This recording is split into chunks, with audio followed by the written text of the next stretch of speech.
What's the name, my people? You know it is Don Tony Teflon, and I'm back at you another one, and this one is The Last of Us Season 2, Episode 2, Pre-Game Show live stream. Number one show for the fans, by the fans. We are here with you every week live, getting you ready up until the show. We only go to 8:30, so that way you have a half an hour to go and get whatever chips and dips or drinks you need for this episode. We will not keep you all the way up right to the start of it, but we'll keep you almost up to it, just getting you ready, talking about what we believe is going to happen this episode, how we felt about last week's episode. And again, it's not just me, it's up to you. 518-290-0848 is the call-in number. So you can call in and talk to the Don Tony Teflon and tell me so far how you feel about The Last of Us Season 2. But before we get into everything, let's say, what up? Happy 420.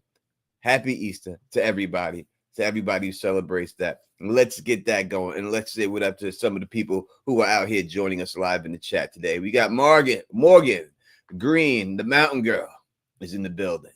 China Moon is rocking with us. Sonic your boy is with us. Our girl from the land down under, Carla Way, is in the building with us. Himothy Holyfield is rocking with us. Big Bank is in the building, rocking with us. You know what I mean? Rocking with the Don Tony Teflon, and Oya, and everybody else up in here. My man Doc is up in this piece. Tanya is up in here. Tony is up in here. Bunch of people, man. Let me say thank you all for coming through and rock with us, man. Bill is up in here. My man Killmonger. Killmonger, I ain't seen you in a while. What's going on, brother? How you been, man? Hope everything's good with you.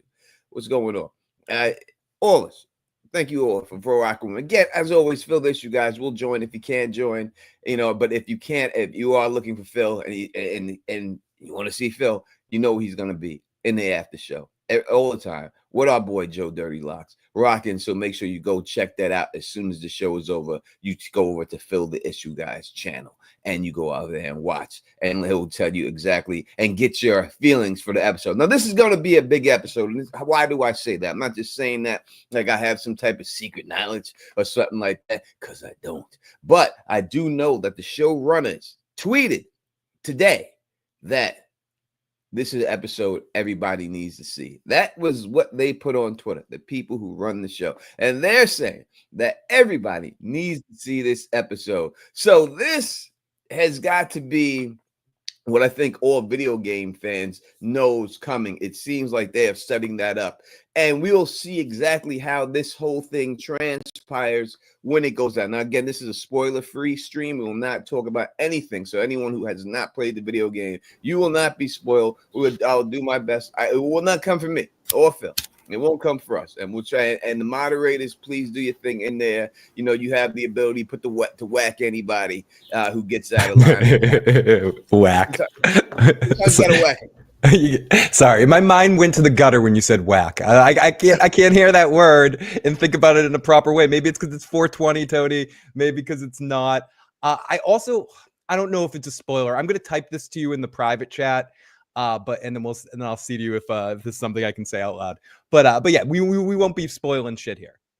Yeah, no, that's not gonna happen. You won't be spoiled, so you'll be all right. Just going through the episode and getting set up for what's about to come on. And what we're gonna do special on this show is we're going to, because of the situation and everything else that happens, when Nielsen ratings are 3 weeks behind. So within the third episode, we will start looking at the ratings for each episode and see if they're going up or they're going down. And we'll see how that plays out for the whole season. So we got to wait 3 weeks for Nielsen ratings, but on the third week they should have it. And then we'll be able to do episode 1, and then we'll compare it. And we'll see if more people are finding the show, or did a certain episode or certain things from the show make people drop off. I think it'll be a very interesting situation when it comes on and everything else like that and all this stuff.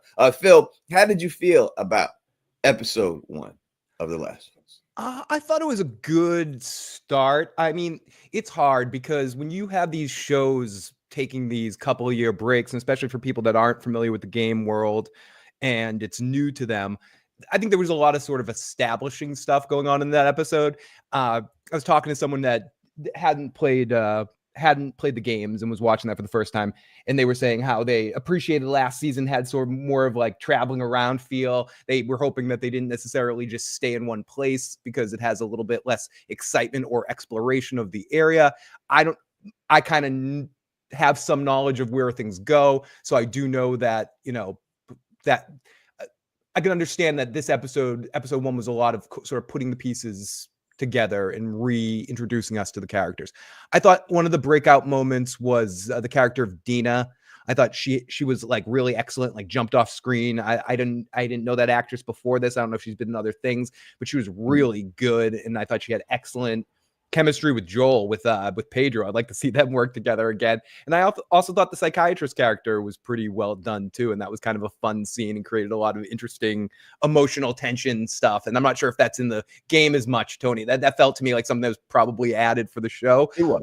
But I thought it worked. I thought it was like a good sort of element to kind of show what Joel's sort of, his ability to go there can kind of screw with things, and how I think that what they're trying to set up with the whole psychiatrist. We'll talk about that one second. First, let's go to the actress Dina. The actress who played Dina did a great job. I thought that she did a great job, especially even no matter who she shared the screen with. It seems she stood out more than that person. So she did a really, and I know she's playing Hawkgirl in the upcoming Superman movie. Oh, she is. Okay, now I'm even more excited to see that movie now because she just jumps off screen. She's a scene stealer. She's awesome. Yeah.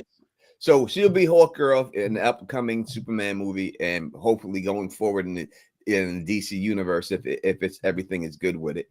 I think when dealing with Joel, what they're trying to do and what they're trying to say is that Joel has killed a lot of people. I don't think that's obvious. Even when you deal with the psychiatrist's husband, she killed the dude. He killed her. He killed him. And I think what they're trying to say is that Joel has killed so many people, but he's never actually had the chance to be confronted by anybody that he's killed. Like he always has gotten away with it. Like, you go out there in the world, you kill somebody, you don't know that person's family. You don't know anything about them. You don't know how people care about them. And I think if for the first time, he's forced to actually confront people that he's done wrong. And some of these people he actually cares about, like Ellie. Now, whether he did Ellie wrong by saving her life is up for debate. And speaking about debate, that will be a debate this Wednesday with the two of the best that do it. We're gonna have Gray Area versus Tony Teflon live Wednesday night. Tony, what time are you guys getting together on Wednesday night? I do believe it's 7:30 or 8 o'clock. I gotta confirm that, but yes, Gray Area will be on with the Don Tony Teflon and Phil the Issues guy. We'll be moderating the great debate between the Don and Gray Area. And yes, Gray Area will be she'll be showing herself. It ain't gonna be Gray. You're gonna debate the Don. You gotta come on there, and everyone need to see a facial. I don't know. We'll talk about that off air. I don't know if I can get in the middle of that, but we'll see. We'll see. But yeah, that's gonna be an amazing discussion between the two of you guys, and I cannot wait to hear that either as the moderator or in the audience listening. Either way, it's gonna be fun. Yeah, we'll be there. So this Wednesday, we'll be doing that. Again, you can look at our contrasting videos. I go on one side of whether Joel was right to kill her, and she goes on the other side. Both of those videos are out there. You can go check that out. But Gray will be here on Wednesday, and we'll get it in. And it'll be a call-in stuff, so y'all can actually call in, as always. Ask us both questions, or if you agree with someone, say why you agree with them, and blah, blah, blah. And, she's going to need all the help she can get. So yeah, everybody show up and help that girl out, because she's setting herself up for a whooping, and I'm here for it. Tanya Turner, I'm a master debater. Yeah, me too. I'm a master debater. Master debater as well. 100%. I'm a master debater. I think I fall in both categories myself. Me too. Yep. Can't help it. Can't help it myself, Tony. Yeah, so when those two things, I did do a good job. Now, when you have these shows and they take such a long time to get on air, do you think that lends to hype of a show, or do you think that actually hurts a show? I think it hurts the show. there is an element of not. I mean, it's something we balance as YouTube people, or as you when you released music as a musician as well. I mean, releasing music as a musician, like how much do you put out? Do you bombard people with it? Do you release a whole album a year? Do you release a couple songs throughout the year, singles every once in a while? Do you burn people out? I personally think with television shows, there is this inherent thing, even in the modern way people engulf material. Maybe 10 years from now it will change because people will get so used to it, but there's too many people that still have this inherent feel that about a year and a half cycle is how much you feel like you should wait for a television show. I don't care how good it is. I don't care how much money goes into it. People aren't used to this shit yet. I blame Westworld. I think was the first one to do it. Then Game of Thrones copied, and then everyone's like, oh, it's like the price of video games going up, Tony. One person does it, and then everyone's going to do it. One person stuck their toe out there, and they're like, oh, yeah, we could take 2 years to have a new season of Westworld. Game of Thrones like, we could take 3 years. We could take, and I know Sopranos kind of did it, but that was production faults and the death of Nancy Marchand, Olivia Soprano. So they ordered Oz to do another thing. It was a big deal because you had to come out a year. So to answer your question, Tony, in a more simple way, is I think it hurts it. I think anything more than about a year and a half is too much time, and you have to almost reignite the flame. It's like if you and I didn't talk at all and didn't do a podcast for a year, it would take a minute to get back into the swing. I mean, we'd be easier than most people, but I'm just saying, it takes a minute if you don't talk to people, even if you got chemistry, even if you have the thing going on. So yes, I think it's too long and you have to rebuild the hype machine. Yeah, I agree. I think that taking these times, and these shows have gotten used to taking all these times off again, as you said, because other shows have done it and been successful with it, and they think they're building the hype. But I really think it's kind of like a professional wrestler. Like there's no day off when you're a professional wrestler, because if you get hurt, someone's gonna be there and steal your spot, and then you're done. All right, and you're not the champion anymore. And I think it's a good chance that that's what happens with these shows. I don't think that this is a show that can afford to take this much time off. I don't think it's a show that has a rabid enough fan base that's going to want to watch. And I think it frustrates a lot of fans to begin with, that and then they'll hate not watch it. Like, I'm not even watching it. And I'll wait for the whole season to be out before I watch it because they made me wait so long. So I think it's something that they need to address, and something that they need to fix when it's all said and done. But 2 to 3 years is ridiculous. It's ridiculous. There's no need that it takes that long to get these shows out there. They need to get these shows out there quicker. Absolutely. And I think a show like this has it even worse. And other shows have been doing it. Like the show, some certain shows have been able to do quicker turnarounds, and it's okay. Even something like Only Murders in the Building, which was a smaller show, has built every year, kind of builds it up and all this sort of stuff. But I think another thing, just something you said triggered this, Tony, and you're absolutely right. I think with a show like The Last of Us, there is a gigantic, huge fan base built in that care about this material, but it's an audience that is like 75% angry at that second game and hate it. So they're not even just hate watching, they're hating this whole thing and sort of wanting to screw it up for like the spoilers in that situation.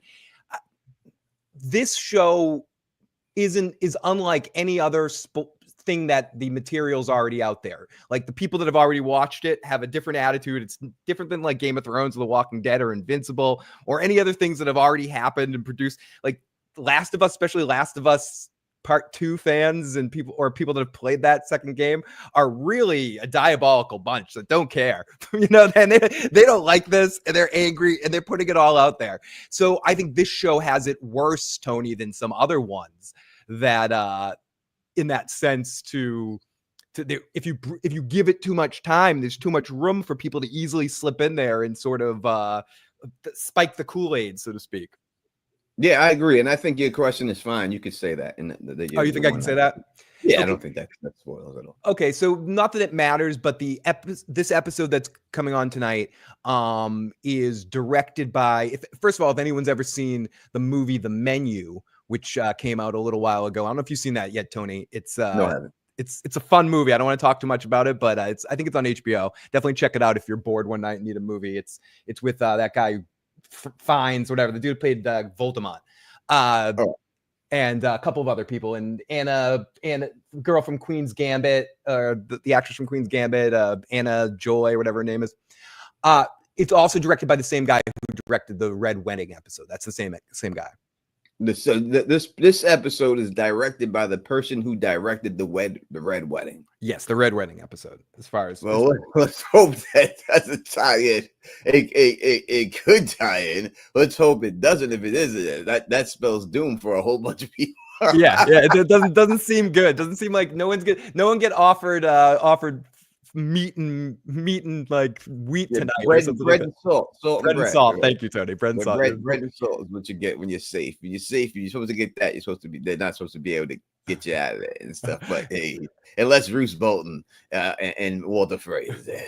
Exactly. And so Tony, I'll remind you off air, but I highly recommend checking for everyone to check out the movie The Menu if you haven't. Is also directed by the same guy who directed the Red Wedding and the same guy who's directing tonight's episode. He definitely has a style. Let's say that. Definitely will. What I do. All right. They introduced us to a new monster last week, the Stalker monster, which it was not prevalent a lot in the game, but they wanted to spice up these monsters a little bit and show that the different variations of these monsters and stuff. How did you feel that whole Stalker thing played out?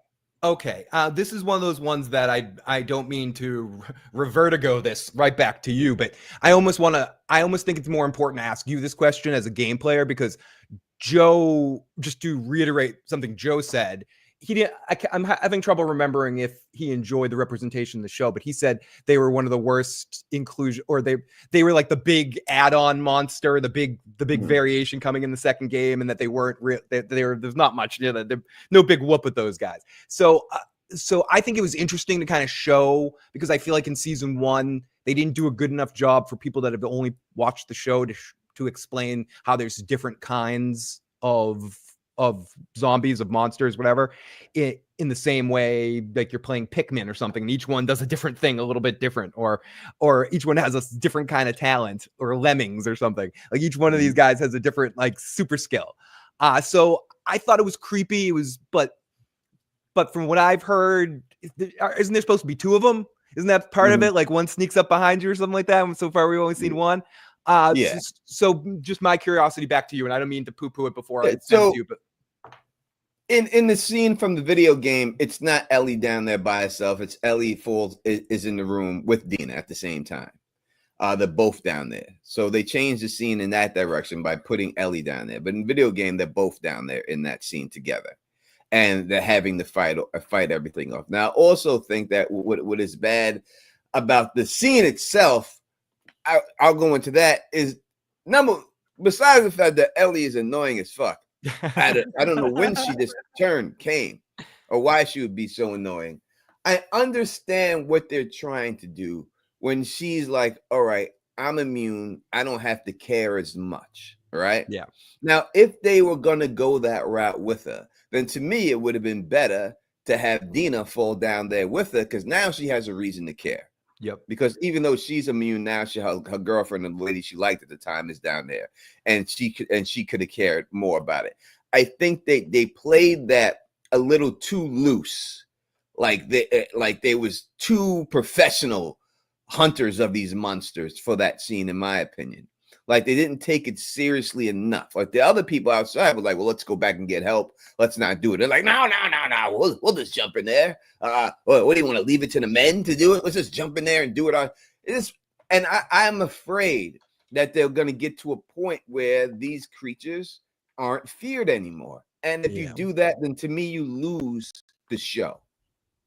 Yeah, absolutely. 100%. And it's because I think this is different. Yes, I know someone somewhere is yelling at the screen right now, but it's the humans are the real monsters. Yes, but that too. What makes this such a hotbed situation is you're getting sandwiched from both ends. It's not just because any story can be the humans are the dangerous ones. It doesn't have to be set in an apocalyptic kind of landscape with mushroom zombies. Like this, we're in a apocalyptic situation with mushroom zombies. They should be dangerous and constantly be a threat. So Tony, I 100% agree with you. Having not been deep down the game route, if they had included somebody else, Dina, especially now because we care about her and we saw her in some scenes and we can kind of emotionalize with her, and maybe that was in the game, as you said.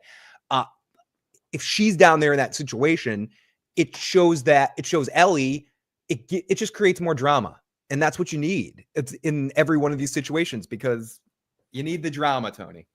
100%. Red Lipstick Club says Ellie is very annoying. She has no fear, which is dangerous for everyone else that is with her because she will lead you into danger because she isn't scared. I couldn't agree with you more, Anna. You are 100% correct when it comes to this. See, when you have someone who is just so reckless, and the whole thing about it is like you got in trouble because you were reckless. You get put back on. And now you're reckless again. Like you learn nothing. You'll learn nothing unless they're setting it up to a point where she's going to lose something because of this recklessness. It just doesn't work for me. Like she's got to lose something valuable to her because her being reckless like this. If not, then you're just having her being an annoying person. And I don't know when the character got annoying. She got older. She got annoying. It just didn't work. Big Bang says The Walking Dead had that effect. The walkers don't scare anymore. Exactly. You're trying to avoid that Walking Dead situation. You're really trying to avoid it. And you can, because in the video game, there is never a time when you play the game that, oh my God, these people are here again. Let me just take them out. It's always a do or die situation every time they show up. Yeah. Every time that you play them in the game, it's like, oh my God, do I have another shiv on me? Do I have enough to get rid of them? Or can I just sneak past them? You know, it's always something like that. It's never to the point where it's like, oh, it's another creature I'll take out real quick. And I thought they played that myself very loose in it. Very, very loose with it and everything else. So that was something I didn't appreciate. You know what I mean? Red Lipstick Club says again, the friend had to die because of her recklessness, and it has to be by infection. Only way to keep the fear alive. 100%. Now, if they did that, say they killed Dina off and Dina got infected, and then Ellie had to kill Dina because of it. Now you have something that shows why she was reckless, her faults from being reckless, and her having to deal with the repercussions of being reckless. So if they did something like that, then to me, it makes total sense of why they did it to begin with. But if they don't do something like that, then I just think they're just doing it just to do it. Yeah. And I would assume this is the direction that the actress is given to act this way. I don't think she's done doing this on her own. I think that this is the way they're telling her to act. She is pretty annoying though, but it's to the point where again you're hoping that she gets taught a lesson. I mean, they started that out with the whole episode, even with don't go easy on me. You know, like all that sort of stuff too at the beginning with the fight and all that. I mean, there is an element of they're leaning into. Is she, and I guess this is a question for you. I was going to ask Joe this question tonight too. Is she this annoying in the game? Because she definitely comes off, at least in this after that first episode, right now, she's in an annoying place.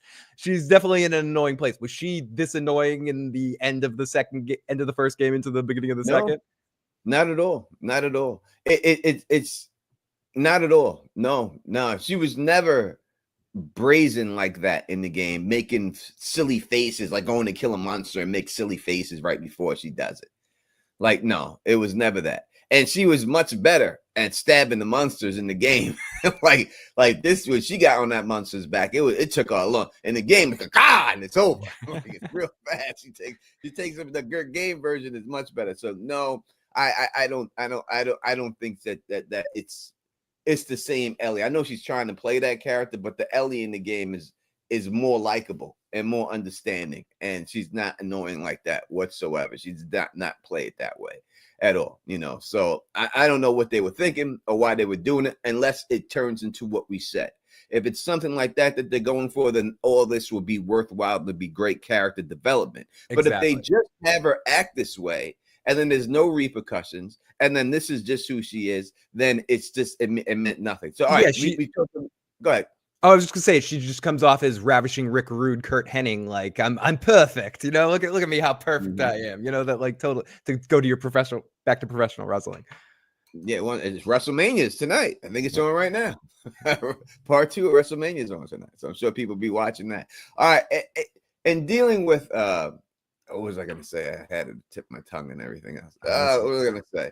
All right, what about the introduction of Abby? Do you like the way they set Abby up? Yeah, God, this is very tough to talk about right now. Do I like the way they set Abby up? Okay, I do know for a fact, so we can talk about this. I do know because Joe was talking about this, and I'm curious of your take as well. The first scene that we see when we first meet Abby at the gravestone and all that stuff, that was not in the game, correct? Yes, you're correct. The first time in the game that we see her is at the when we see her at the end of the episode, essentially. Yes, right at the end of the episode. That's just like that. Okay, so I like what they did. I think it's important that they sort of established a character that's going to be important in the story moving forward. That gives us a little bit more backstory, because on a television show, it's important to get information. Realistically speaking, without talking too much about everything, I would rather of it stuck to the way the game had it, and maybe seen that in a flashback later. But I get it. I get why they did that. Just because I get it doesn't mean I have to like it, Tony. I get why they did it, but I don't necessarily like it, if that makes sense. Mm-hmm. It makes 100%. I don't like the actress being cast as Abby 100%. I've been vocal about this. I will always be vocal about this. I think they should have casted somebody that the show wanted, like the game shows you, right? The way she was. Again, in the game, obviously Abby is a unit. She is built. She's and she's humongous, you know. And it's she's like China. She's like China doll, right? Like essentially, like big yeah, big like that. And the reason is because she's trained all these years to get revenge on Joel, right? And I think that her character gets taken away when they don't show her like that. So I don't like this character, this casting of Abby. Now the introduction of it, Samuel says he preferred it. He said the game was okay, but this was slightly better. I don't think it was, in my opinion, and I will tell you why. If you are introduced to something, let's just say, like this, I'm in the show, and me and Phil are there, right? And we are in this show, and we're standing there. Side note, cast us, motherfuckers. Sorry. Yeah, and while we're there, Phil, I look over at you and I said, Phil. Yes, Tony. We're gonna get that marijuana, and when we do, we're gonna smoke it slow, right? And that's the first thing you hear about us. Never seen us before. But the first thing you hear is our pledge. We're going to get this marijuana, and we're going to smoke this marijuana slow when we get it. Will the audience believe? Are we ever going to get the marijuana? Is it too heavy-handed? I mean, you would think that if you put that in there, that it's a good possibility that that's going to happen. Yes. Right? Or why put it in there? You know what I'm saying? Yep. Unless there's a giant Lucy that's going to constantly move the marijuana football, and I'm going to fall on my ass and go, missed the weed this time, like it's a sitcom, you know. Tony and Phil missed the weed again. You know, the sitcom music comes on and stuff like that. But unless it's something like that, why is it this camera? I'm sorry, but I'm trying to turn on my camera, but I keep getting this camera, so the other one. But anyways, so you guys have to look at the dog's butt. You're looking at the dog's butt. It's fine. People were enjoying looking at the dog's butt earlier in there. They were enjoying it. It's fine. It's much better than my face. So you get the dog's butt. It's fine. So I think it may be too heavy-handed if you have this person going there, declare that they're going to do something the first time and only time you see them, and then the next time they're basically at the brink of the place. It's kind of saying that maybe she's going to be successful. Now, there could be a way that she's unsuccessful. And maybe she kills Ellie instead of Joel. Or maybe she kills Dina. Mm-hmm. Maybe they go down that route. But to me, it was very heavy-handed about it, that this is this girl's mission. And then the next time you see her, she's there. Now, in the video game, you see her, she's there at the end of the shot. And then she goes in there, and you have no idea of her back mission that she's going to do. So it becomes a very shocking situation. You know what I mean? Because she seems like she cool. She seemed like she down with everybody. And all of a sudden, then she just flips out. You know what I mean? So that's the way they played it on the video game. And this, they gave you a little bit more backstory. It's hard to say which one is better. I know what you're saying, Phil, that it's good on a television and a visual medium to give some more context. But to I the don't like character. it. I But I don't like it. I like what you're saying in the sense, and what everything I've heard from the.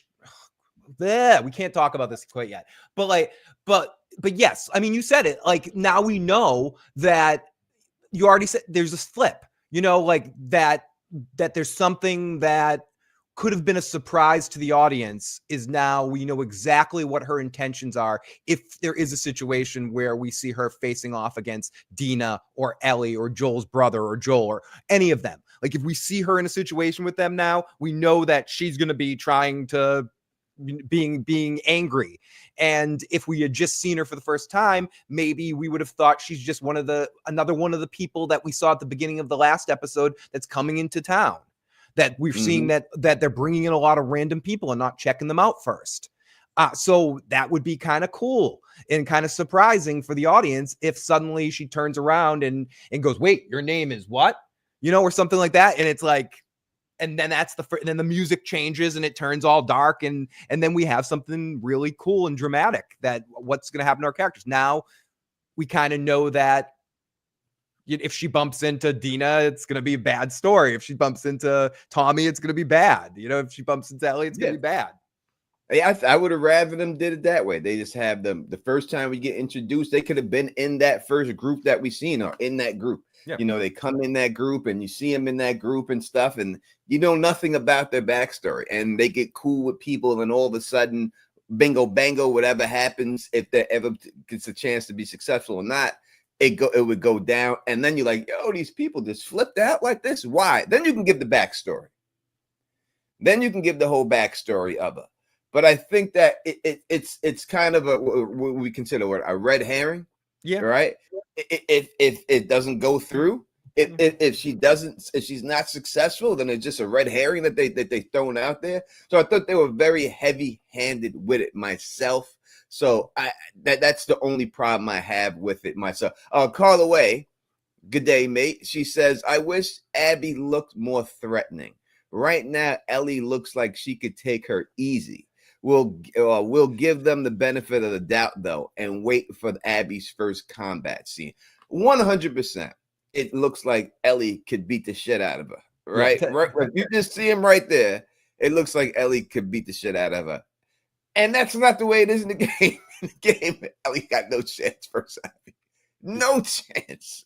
No chance whatsoever. But we'll see. We'll see. I just don't see this girl because she looks like she's not even the same size as Ellie.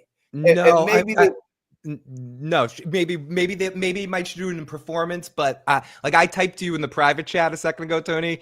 She's smaller than Ellie. It looks like when they showed her arm, it looked smaller than Ellie's to me. It looked like she had sort of like a toothpick forearms, and I feel like I feel like that was Neil Druckmann's like have one shot on her skinny arm just to say fuck you to the people that want Ellie to be looking like Ronda Rousey or something like that, or or looking like a even like Phil. There you go.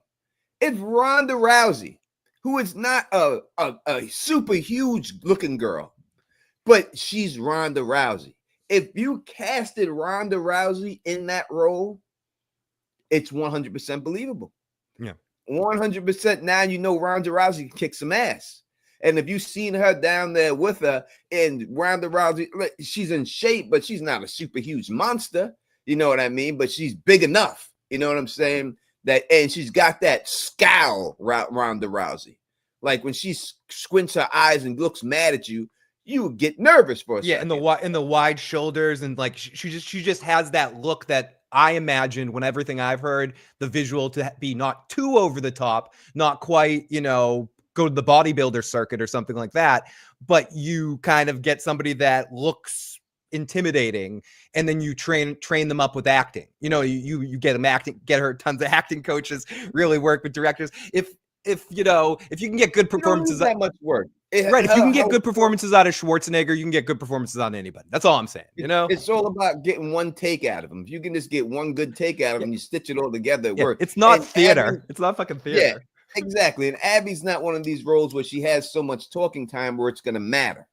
You know what I mean? So no, she would have played it off, and then that would have been it. In fact, that was the best casting I've ever heard for Abby. It 100% should have been Ronda Rousey. They dropped it. They dropped it with that. It should be Ronda Rousey in this, and then it'd be on. Because now if you have Bella fighting Ronda Rousey, you'd be like, Bella's in trouble. Yeah, that girl's in trouble. Yeah, you'd be like, Ellie's in some damn trouble right now. But if she's able to overcome, it just be pure heart inside of her. That the heart inside of her, the love she has, and everything else, the anger she has, is what is able to propel her over this person. Honestly, Tony, when they are announcing season 2, I for some reason I got stuck in my head that's who it was going to be. I was just like, oh, that's who they're gonna do that sort of, especially with the same network that has Xena, in whatever that show is. I'm blanking the name of it. Spartacus? No, the superhero show that he's on. Someone's gonna say it in the live chat. It's a spin-off from what is John Cena's superhero show that they just announced season 2 Peacemaker. Peacemaker. Great show. Great show, Peacemaker. But Ronda Rousey's too old, someone says. Maybe, but then a different MMA girl, like someone that's charismatic. She's not too old. She's not too old. I mean, she's not too old. That guy could be her father still. You know what I mean? And if you're afraid that she's too old to, because she's fighting Bella Ramsey, well, she's supposed to be older too, the actress. You know what I mean? Play her for the age that she is. What is Bella Ramsey? 20-something years old in real life? Yeah, that's the problem with Bella, is that she still looks like if she could probably play a 13-year-old with the right if you filmed her the right way, but I think she's 21 years old or something like that. Yeah, she's 20-something years old, so play her the age she is, and then now it's all right. I mean, she could be Ronda Rousey's probably in the 30s, early 40s or something like that, I would say. And her dad could be that scientist that they showed. He would still be of age to be that. And she could be coming back because of that. You know what I mean? I agree that she'd be perfect. But even if you found someone, again, it's the look. It's the menacing look in Ronda Rousey's face that she's able to project. This girl, even when she said, "We're gonna kill him slow," it didn't seem. It was more comical. Scary. We got a new member, China Moon. Thank you so much. That sounds like a wrestling name. The Teflon Don family. Truly appreciate it. We are the first new member in a very long time. So 100% appreciate it. We have over 60 people watching this week, which is the most that we've had since doing this stream. Thank you all for coming here and rocking with us. We truly appreciate it.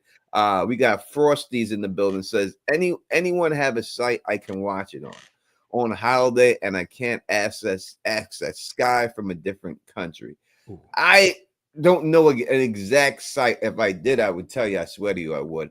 I know if you had a box, you could watch it, but not a site. You would have to have the box itself. Yeah, I know a couple that you could probably watch it afterwards, like an hour or two after the episode airs, but no live streaming ones. But the Pirate Waters, put this in your locker or something like that.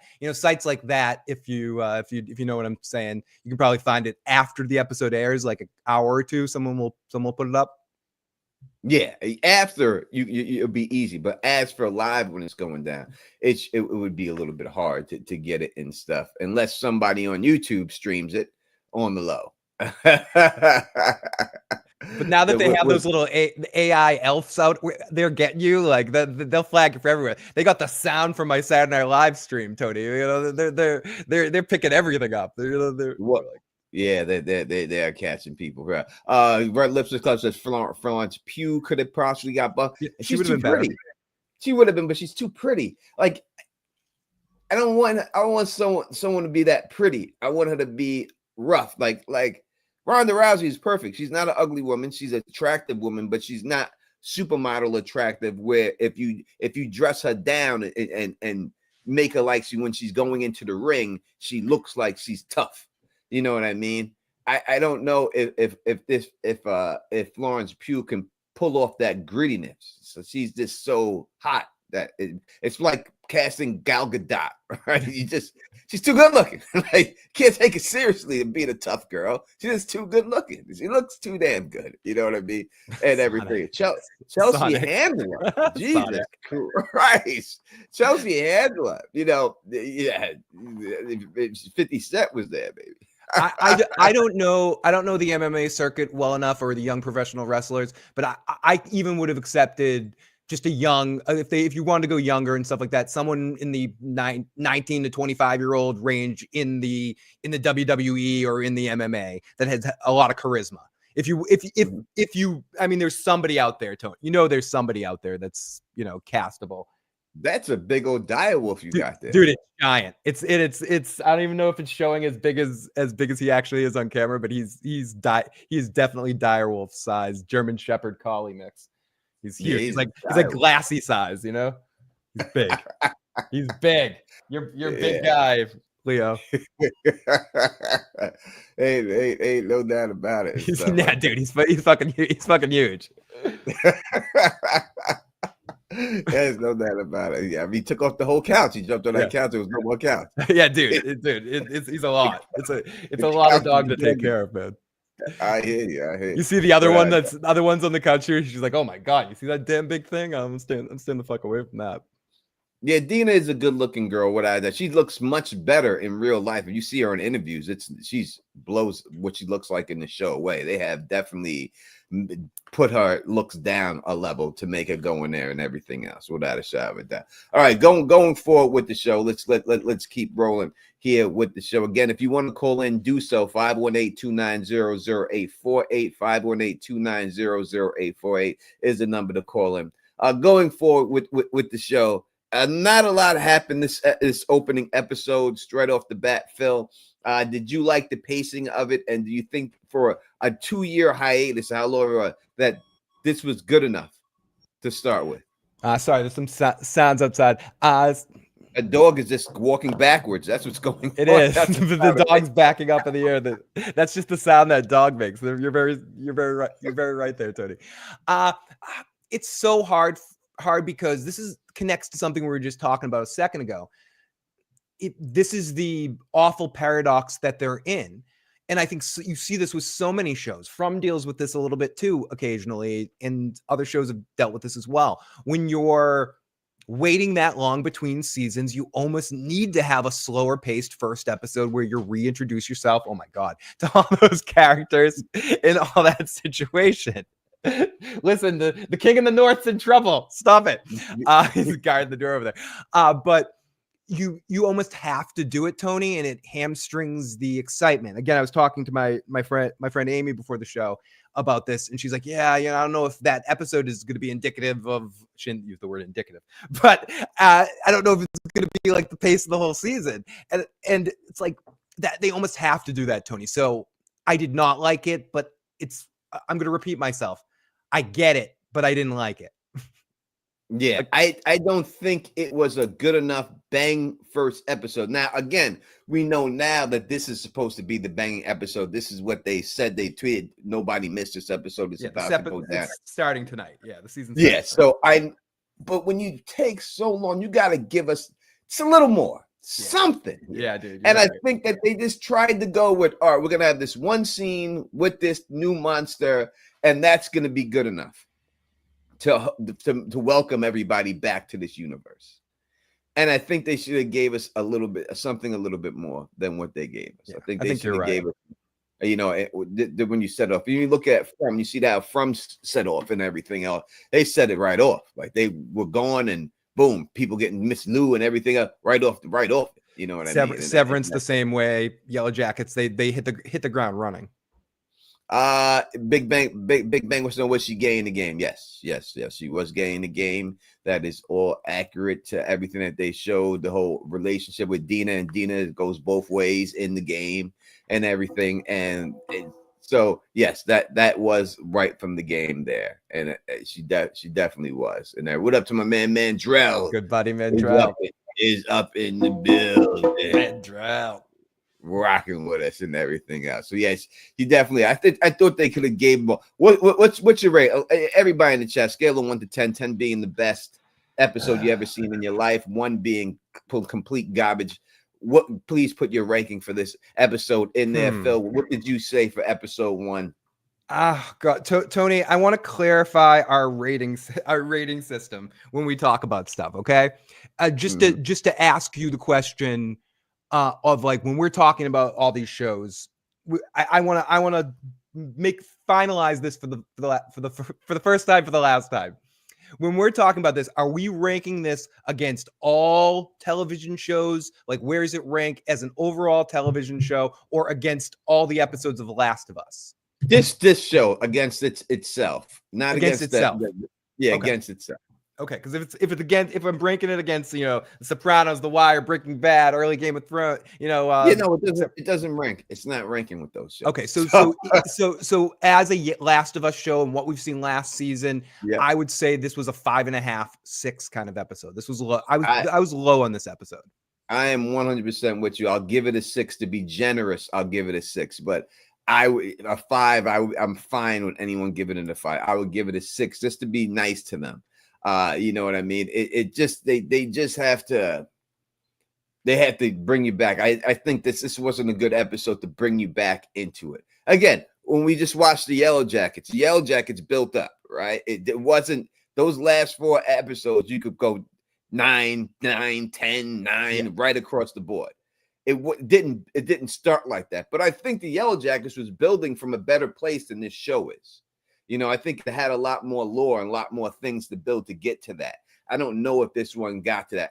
And especially I'm looking at it as a opening episode of the season. And when you look at an episode that's supposed to be the premiere, it's supposed to make you want to watch the rest of the season and get excited for the rest of the season. They gave us nothing in this episode particularly that would make you get excited for the rest of the season. At least I didn't see it. Yeah. And, it's supposed to give you something. Now, maybe they figured it would be the introduction of Abby.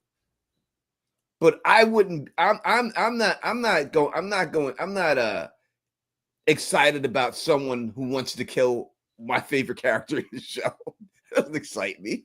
You know what I mean? So that didn't work for me. And we have the one and only Gray Area is in the building, rocking with us right now. What up, Gray? Again, as I said earlier, on Wednesday, Gray will enter the lion's den and debate the Don Tony Teflon on whether Joel was right or wrong to save Ellie. It will also be simulcast streamed on Gray's channel and on Phil's channel, and of course mine. So you'll be able to watch it on all 3 platforms and everything else and all that good stuff. So definitely be there on next Wednesday and everything else. And she claims that she is bringing Valyrian steel to the battle. She's going to need it. God damn it. She's going to need it. She's going to need her Valyrian steel. Bring your Valyrian steel. I will bring the sword of the king from Lord of the Rings. I'm bringing the sword of the king. And I'm bringing Rufio's sword from Hook. Rufio. Oh, I wish I had that fucking sword. I wish I had Rufio's. Well, we miss you too, Gray. If you're talking about us, she could be talking about the people in the chat, not us, Phil. So you're like, fuck y'all. But I miss y'all in the chat. No, we're gonna take it. We're gonna take that for us. We're taking it. Yeah, fuck that, man. Fuck y'all. Well, we take it. She misses us. She misses us. Tanya Turner saying, is Gray a master debater? I'll go watch her channel. I would say go watch the channel Gray Area. One of the best. You'll see for yourself.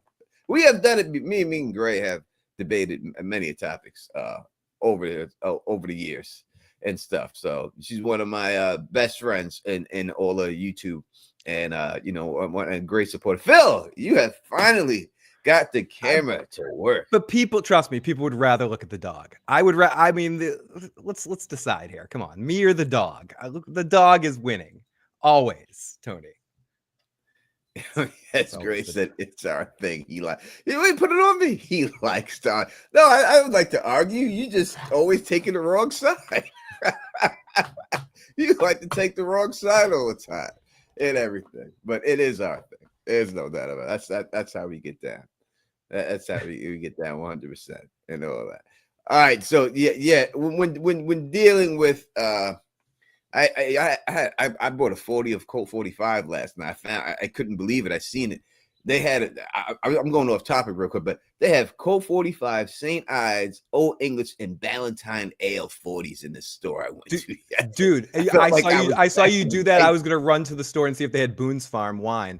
I mean, because then we'd have something. We'd have like a real party here. I was like, this is the 90s, baby. I was like, I gotta get one. So I got the Colt 45 and drinking last night, and it tastes exactly the same. As soon as you sip it, it's like, oh, it's Colt 45. Memories. Right.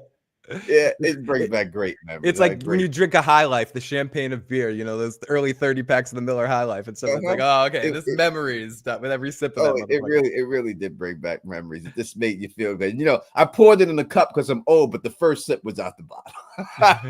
Oh, it has to. You have to. Yeah, and all that. All right, let's keep going on with this with the Last of Us show. Again, I don't think that it gave us anything in the premiere episode like it's supposed to make you want to watch the rest of the season. I didn't see one specific thing that it did in that term. Especially for people that don't know what's coming.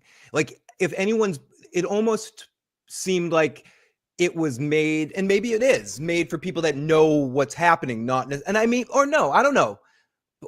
I don't know. It's hard to say because they also did a lot of stuff for TV audiences to kind of fill in the gaps or add more emotional moments with the therapy scene. I thought, and I mentioned this earlier, I thought the best part of the episode was I really enjoyed the therapy scene.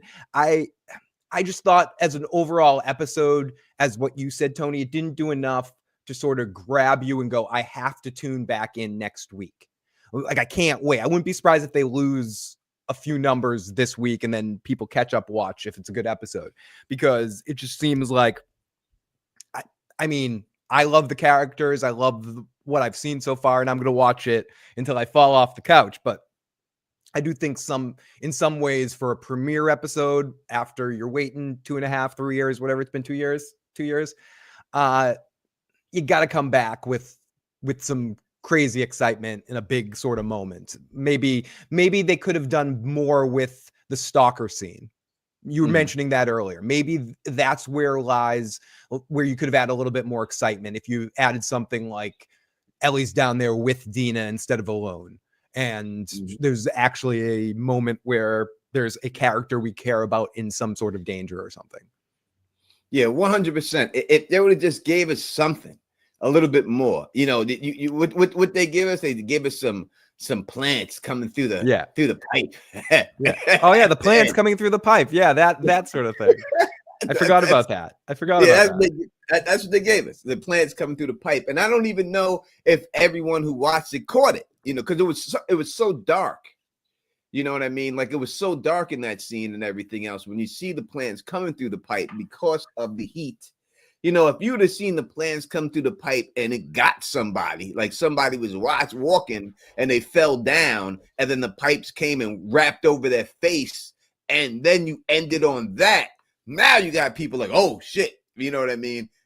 What happened to this guy? And, you know, it's a little bit more. But when you have a little sparkler and people, and you drop the sparkler by the plant and then the plant just makes a little reaction. I don't know if people know the significance of that. You know, we know if you paid attention for such a long time that since the show comes out, people aren't refreshed with everything, but they can all, it's like a hive mind and they can all hear through the plants. So when one thing in the plant picks it up, all of them pick it up, and then that's what they charge. In fact, you've seen that when Tess died, they did that whole situation, right? They had it go down like that. But how many people remember that? It's been 2-3 years since that scene. People may not even remember that that's what goes on with these plants. So I think that they should have done more to introduce it. Like have someone get drunk and fall asleep out there and have those plants go across his mouth and then end it on that. And now you're talking about, oh, okay.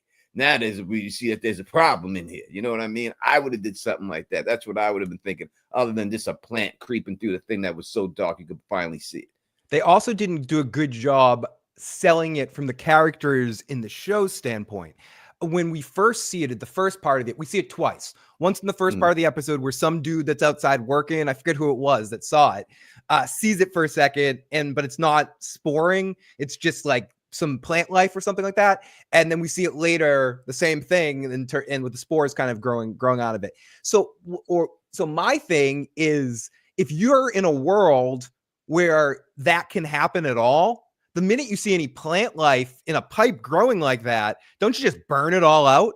Like light a fire, burn all that shit out, clear everything. They're not doing a good job clearing. That's what I'm saying. I'm burning everything. I would have burnt it. I would have burnt it. It would have been done. It would have never came back. I would have set that whole thing on fire. They got a flamethrower. We seen it in the trailer. I would have put that whole thing on fire. It would have been a rizap for that situation real fast. No, listen, it looked like a chia pet coming through there. You need to make it look a little more ominous. And that's the problem. And I think that's the problem when you don't have the actual spores itself floating around and getting people like they do in the video game. The spores, if you had the spores come out there, people would have seen the puff of smoke or something. They would have known what it was all about. But the fact that they want to have these actors not in masks, they want to see their faces more, they don't introduce the spores. And I think, again, that they dropped the ball on the spores thing. They should have had something going on there without a shadow of doubt. And gray area, I was saying, Gray, you can call in right now, 518-290-0848, 518-290-0848 if you want to. So to say hi to people, would love to hear your voice. If you would like to call in, we would love to hear from you. And anyone else who wants to call in, the phone line is open, 518-290-0848. Give us a ring. Let us know what you thought about episode 1 and what we expect in episode 2. Now, it's hard for me to talk about episode 2 because obviously I played the game, and I do believe from the things that what is setting up, what they're trying to set up is what anyone who played the game, which I would say is very early. It's the game. It was early too. It's very early. I don't know if it works in the end. That's why we're gonna do it again. We're gonna do the ratings. The ratings are always 3 weeks behind. And after next week, we should have our first ratings for episode 1. And then we'll go and we'll watch the ratings from every week and see if they gain or they lose because of the actions of the show itself and all that good stuff. We got over 65 people here, Rocket. Make sure we have over 65 likes. Let's get all those likes up, man. That's the only way this thing spreads and everything else and all that good stuff. Jake, he says they haven't done a very good job of displaying what the threat the infected are. They kind of did in Kansas City episode season 1, but from isolation standpoint, it's not displayed well. What do you feel about that, Phil? I definitely agree. And I think, again, I've heard that several times from you and several times from Joe. Having not played the game, I don't even know how to conceptualize that. So, and I feel like I always have to ask the question. So first of all, to go to Jake's point, yes, I feel like we haven't really had another big, huge moment since the premiere episode where we've had individual situations where they've seemed threatening around, but there hasn't been like a big overwhelming moment. We need a hard home kind of moment. We need something that's going to go freaking crazy and really push people, So, but with what you said before, Tony, and what I've heard from Joe as well with the spore thing. So anytime those spores grow up around, there's like a poisonous gas going around that can kill people too. So I do think even taking that away takes away a big threat of the whole thing. The whole thing is a multi-part threat. Am I explaining that correct? Is that basically so people have to wear masks when they're around the spores and stuff? Yeah, if you're anywhere where you suspect spores, or you have to have the mask on, or you get infected as soon as you inhale it. Yeah, see, that's built-in drama right there. It's not write better stuff. It's not hiding the actors' faces. You're not doing it for the whole episode. You're just doing it in some action moments.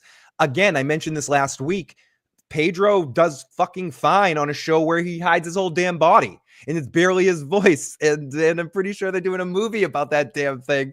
And the Star Wars people seem pretty damn happy about that shit. So, I mean, I think you can do it. And I think they chose not to do it because it's probably easier. And then they can just explain it like, we don't want to hide our actors and we changed it for artistic reasons. But it seems like that could be a big reason, Tony, why you feel like, while someone's watching it, why one may watch this and feel like they haven't done a good job displaying what a threat the infected are, because this is a big part of it. Yeah, 100%. I agree with you. They're not doing that. Now, this episode, I think a little bit of that changes. I think we've seen all the clips in the trailer that we're going to see this episode. I think when you've seen the bum rushing of the place in the clips on the trailer, we've seen all the infected charging at the place and everything else. I believe that has to be this episode. They wouldn't renounce, oh, this is going to be a great episode unless that happens. In fact, so we're going to see that. We're going to see these monsters attacking the place and everything. And, they have been lackadaisical.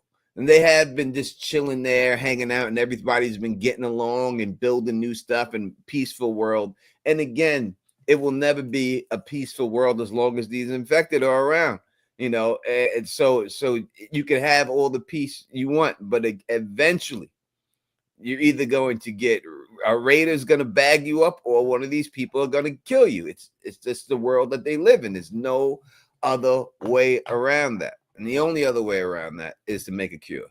And that's it. But I'll talk more about that on Wednesday. The needs of the many outweigh the needs of the few. Big Manny says, I love y'all guys. Don't ever stop doing y'all thing. Can't wait for season 4. Keep rewatching all the episodes. I do believe he must be talking about Yellow Jackets. Or from. Or is he talking from? Well, there's 2 season 4. So there's from season 4, Yellow Jackets. I'm guessing from. Wait, I'm gambling. Should we make bets? Are you gambling? You're gambling on that? I'm saying Yellow Jackets. I'm gambling on from. Let's see. You're probably right. The odds are in your favor because it's sooner. But I'm gonna say I'm betting on from. Let's see. Let us know, Big Manny. Let us know which show you're talking about. Come on, let's see. Let's see who wins them gambling. From. Oh no, he's the wrong person. We have a phone call coming through here. Let's take this call. From Nino. To accept, press 1. You're rocking with the Don Tony Teflon Fill the Issues guy. Who are we speaking to? Oh, it's Nino. What's up, man? What's up, Don? on? What's up, Phil? Long time no talk. How's it going, What's good? I just wanted to call in. I want to show some love to my girl Ellie. Man, they hating on Little Bear and all the discords and stuff, man. All right. I don't like the way they talk about Ellie. If you like, all right, I played both games twice, right? So if you take away the physical, which really shouldn't matter to anybody, as long as I'm at work, so excuse me if it's a little noisy. No, do you think? But as long as she embodies the character and what the character feels like, and you know what I mean? If get what I'm saying? She embodies Ellie. I hear what you're saying. I hear what you're saying, but I would say this. If you have somebody and they're playing a role of a weightlifter, would you believe that person has to be in physical shape? You just couldn't have no big slob playing that role, right? I do agree. I do agree with on that standpoint. As far as even in the last episode, with her fighting the big dude, with her fighting that guy, it does take you out of the scene a little bit, especially when it's kind of hard to believe somebody that small will actually be able to demand. I guess be as physical as that role demands her. But as far as personality wise, I hear her talk and I don't even I just hear Ellie. I don't see. I forget what the actress name is, so excuse me on that. I just see Ellie. You know what I mean? The dialect, her voice inflection and everything. It's perfect match for Ellie. So I love her as Ellie, man. I ain't gonna lie. Well, you did. But as far as real quick, I mean, your first thing you said was they're hating on the little bear. So I think you got love from Game of Thrones that's translating over. Yeah. It might be like, It's like she took down a giant. No, she didn't take a giant. You know? But hey, I don't know, man. I just wanted to give her some.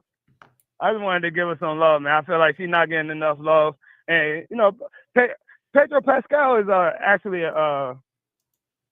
doing a pretty good job too. So I just wanted to give the performers their just due. And to you two guys, y'all keep, you know what I'm saying? I can't always be in the chat. I'll be at work sometimes, but I'm always watching and stuff, man. I appreciate it. We definitely appreciate it, man. Thank you so much. All right, man. All Enjoy your night, man. You Good too. speaking to y'all. No doubt about it. All right, peace out, my brother. Great, listen, great call. Pedro's doing this thing. And listen, I have love for her from Game of Thrones. How could you not love the little bear from Game of Thrones? She's amazing as the little bear. I wish they had little bear teddy bears because she's just a little teddy bear. She's awesome. Bear. Like, and you'd pull the back like one of those old, and she'd say like little wise ass comments. Rah, rah, rah, rah, rah, fuck you, fuck you. Jon Snow's my king. Jon Snow's my king. Yeah, you pull it out, and she goes, "You didn't answer the call." Yeah, exactly. she's like a Teddy Ruxpin. You got a tape, and she can just say all this shit. Amazing. Listen, loved her in the role, loved her in the thing 100%. And I am not knocking the actress who's playing this role right here. You know what I mean? I'm not mocking that at all. I'm just saying that the way they portrayed her this season is annoying. I just think that's what it is. You know, that's just what it would be. Tony and I could print money with that toy, with the little bear. We could kill it. How could we make one of those? It's gotta be a way. We'd have to get HBO's permission. That's the shitty part. Oh, fuck HBO. Why? If it looks something like it, and we changed the that's color, true. That's true. If we did like McDowell's, we need to get somebody that does good voices and stuff, you know, like a good voice actor to do her voice really good. That's the key. Carla, start working on a Bella voice. Carla, get in on this with us. Yeah, Carla, let's make this money. Carla, start working on the voice. Start working on the voice now. Yeah, you didn't accept the call. Work on 10. You just need 10 sayings that cycle through. That's all we need is 10 sayings. I took down a fucking giant. No, okay. But to be fair, that's how. No, and absolutely, like I'm just holding wait to see at this point. I liked her for the most part in season 1. One episode in, I did not like a lot from. I just felt like everything was sort of not quite as fleshed out as it could be in that first episode, and just felt not as deep in it as I could, which maybe that's on purpose. Like you said earlier, maybe I pushed back that she was annoying in the game. I didn't feel that playing the game at all, that she was annoying. I don't remember any scene where her in the game making stabby faces going to kill stuff. I don't remember her doing anything, making faces like that in the game. That was a little bit over the top. Again, you know, she wasn't as reckless again. When we talked about this earlier. When she falls through the ground in the game, she is with Dina in that scene in the game. And that gives her more tension when they have to take that creature out that's down there. Now, her being down there by herself, maybe it didn't portray that. If they would have let Dina fall down with her, because they have it like she don't care because she's immune. Even though you're immune doesn't mean you can't get killed. All right, you can still get killed. The bear was immune, but the bear's dead, right? It was a moose in the game, but it's dead. So you shouldn't be so flamboyant because you're immune. You should still have some type of fear that you can die in this whole situation. You know. Why do you think they do something as simple as changing a moose to a bear? That's such a weird thing that they changed. You know, like why change that?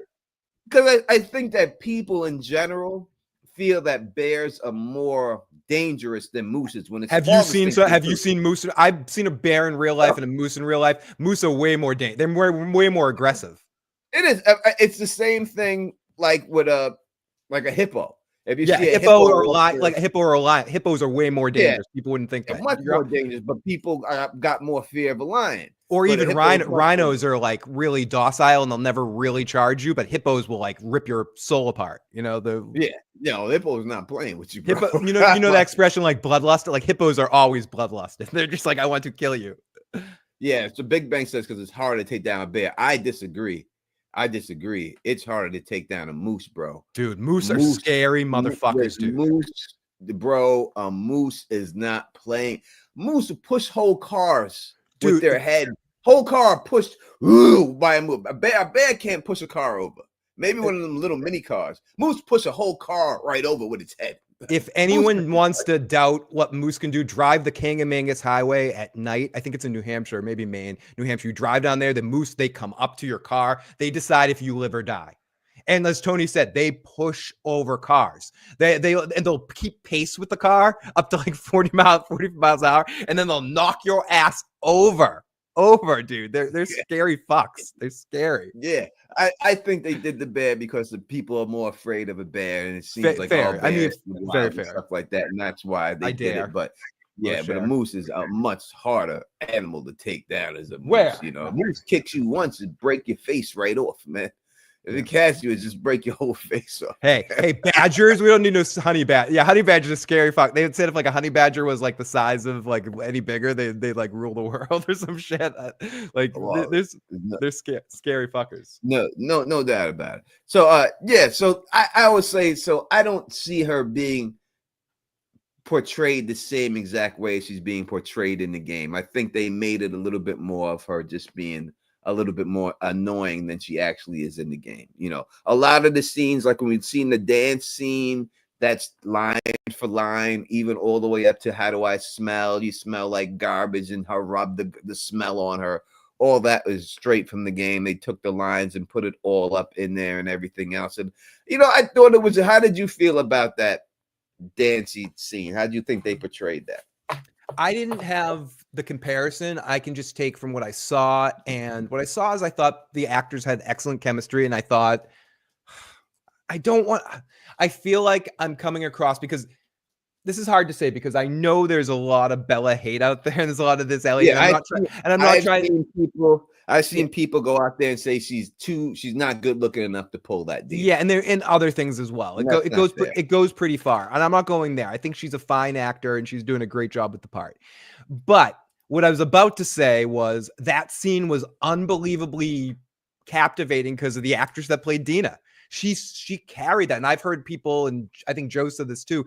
It was better than the game. Like what Dina in this episode, that actress added a different element to make Dina a more fleshed out, cared about character. That's how to go from game to screen in an excellent way.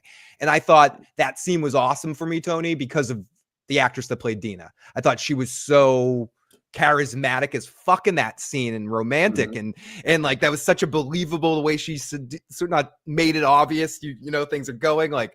Sometimes you need that. I've been in the position Ellie's been right there. You need someone to just slap you across the face with it.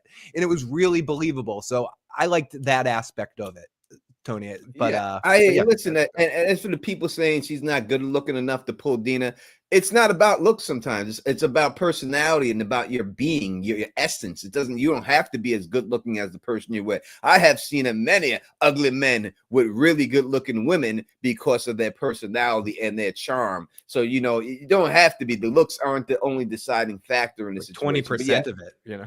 Yeah, I think it's really because of that chick, Dina, who played the hell out of that whole thing and made it all believable and everything, and did that. I think that's why that scene worked. But as for you, Blue, he says you are nuts if you think a moose is more dangerous than a grizzly bear. Listen, bro, I could go online and look at the video moose chasing grizzly, and you will see this grizzly bear running for its life, scared to death of this moose. You can Google it. I've seen it 1,000 times. This bear is hauling ass, doing anything it can do to get away from this moose, and this moose is chasing his ass down. See, this bear is scared to death, going as fast as it can, and that moose is on his ass. Go watch that video. I don't have the video, but with our AI overlords of Google say, in a direct confrontation, a healthy adult male moose will likely be more would be able to prevail against a grizzly bear. While grizzlies are powerful predators, mooses are large and more robust, and their antlers and hooves act as defensive tools. And I will also add launching pads. They go head first into things. It's like boom. It's good. So I think they're comparable, but I think at full speed, adult like strong moose, it's gonna like. It's gonna knock it right over. It's boom, and it's gonna blow that bear's whole. The dynamite goes boom a little bit, Tony. The dynamite does go boom a little bit. Yeah, listen, I can beat up a kangaroo, but I can't beat up a moose. I admit that I can't, but I can. Oh my, we're not doing this again, are we? Oh, Tony, I have like so many kangaroo videos to send you that I haven't over the years. Give it to the kangaroo guy. Oh my God. No way, man. No way. Like I'm showing you, like maybe. I mean, like, but there's some scary motherfuckers in this situation. I ain't worried about no damn kangaroo, brother. I ain't worried about no kangaroo. We have over 75 people in the chat. Make sure you hit that thumbs up button. More than we had last week. We are moving on up in there. Maybe next week or by Wednesday when we do the show with Gray, we get 100 people up in there, and maybe through all the other channels, it'll all go up there and everything else like that. Yeah, Bullwinkle isn't an accurate representation of everyone's thinking Bullwinkle when you think moose. It's true. And Henrietta Hippo was not an accurate deportation, representation of deportation. Yeah, we gotta get rid of all these hippos. Get rid of goddamn these hippos. Look at these hippos out of this country, dude. That's what we gotta do. We got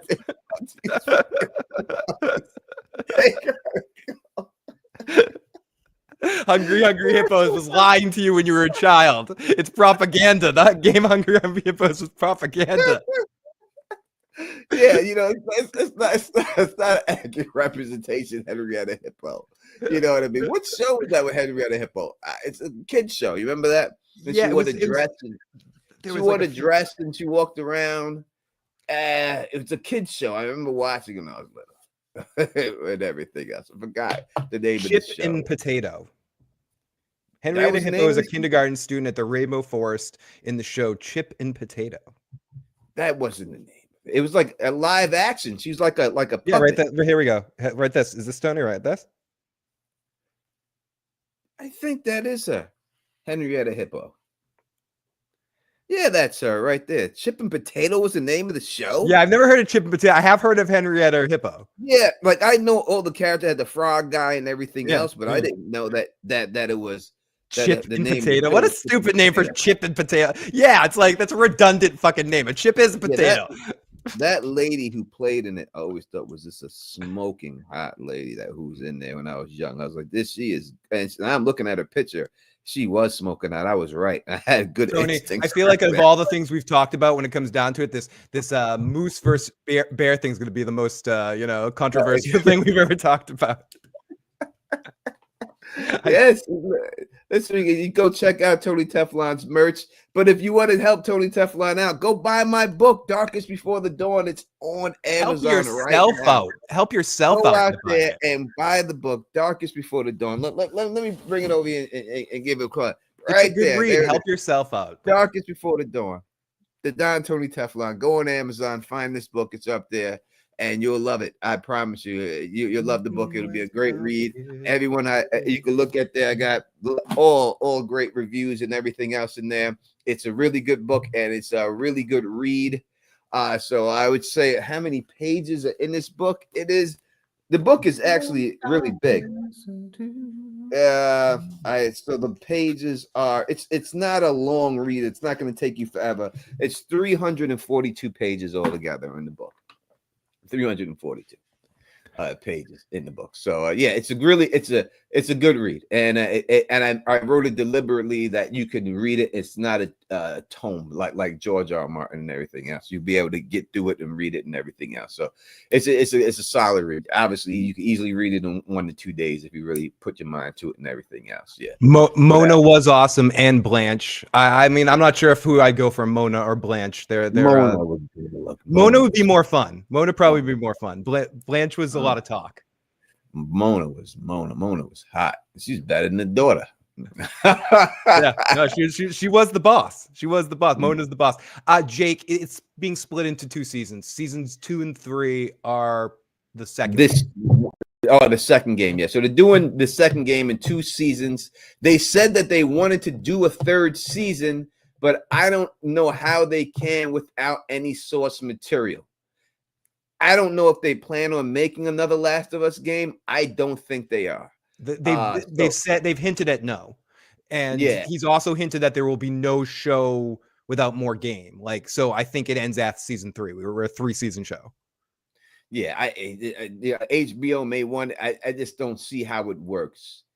I think I wouldn't want to see it unless the game was out first. I wouldn't want to see this and all of a sudden play the game and let that be and everything else. Or maybe they'll Godfather to it in the sense that he'll decide after the 3 seasons that he wants to do a 4th season to finish the story. Like, I don't know how the second game ends, so I don't know if there's, like, we'll have to talk about that later. There's a lot you can do with the ending of the game. You can continue it. There's no doubt it can be continued. It just doesn't really need to be. And that's where it goes by. And there you go. Thank you, Sonic, your boy. Thank you for putting up the link in there. Darkest Before the Dawn, Shadows of Deception. That is the link right there. You could definitely go check that out 100%. And I truly would appreciate it if you did. And, leave a 5-star review if you really like it. And, yeah, it would mean the world to me. Truly appreciate it if you do go out there and check it out. It took me a while to write it, and I'm very proud of it. And so, yeah, definitely check it out if you can and everything. All right, let's go through it, Phil. We're going to get up out of here right after this. Yep. Do you think that this will be your predictions now, the best episode of all time in The Last of Us? In The Last of Us history? If yes, but I don't like how they're doing it. Yes, that's my answer for the night. Yes, but I don't like how much they're sort of calling their shot. Warning people, setting it up with everything. I feel like there was a better way of doing this, and it's more surprise. Instead, they're like, everyone, this is going to be an awesome episode. Strap on in. There's going to be like a huge, zombie attack. There's gonna be a huge thing. Like, look at the things. Like I'm expecting Hard Home level excitement from what I've seen in the trailers and everything that they're hyping up for this huge thing. So I'm expecting to really feel the power of the infected in this episode. So I hope they bring that to me, Tony. So if they pull that off, if we get Hard Home for The Last of Us, yeah, fuck yeah. Yeah, and again, what made Hard Home so great is that they lost, right? So it would have to be a scene if you're going to go the Hard Home route is that they got to lose. You know what I mean? They have to lose. They can't win. They can't just fight these things off and then everyone wins. It has to be a defeat where you have to retreat. You have to get out of there. There's no way to win it. It would have to be that in order for it to be a Hard Home situation. I think that if it plays out like the game, you're going to see as much divide in this TV show fandom as you have seen in the video game fandom, and I don't think it's going to be accepted well. And you'll be on the front lines of that tonight, Phil, when Phil goes live. So make sure you subscribe to Phil the Issues Guy. He'll be live tonight right after the episode, within 15 to 20 minutes after the episode, with Joe Dirty Locks to give you his reaction, review, and recap of this episode when it goes down. I pray that it works. I truly do. I want the show to work. And really it's because I want video game shows to be more adapted to the television screen. So it's imperative that shows like this works so we can get other shows. Like we're getting God of War, and I can't wait for God of War, and I really hope they don't mess that up. Oh, please don't mess up God of War. But Amazon, listen, Amazon's got a couple. They got when it comes to superhero stuff, they've done it right.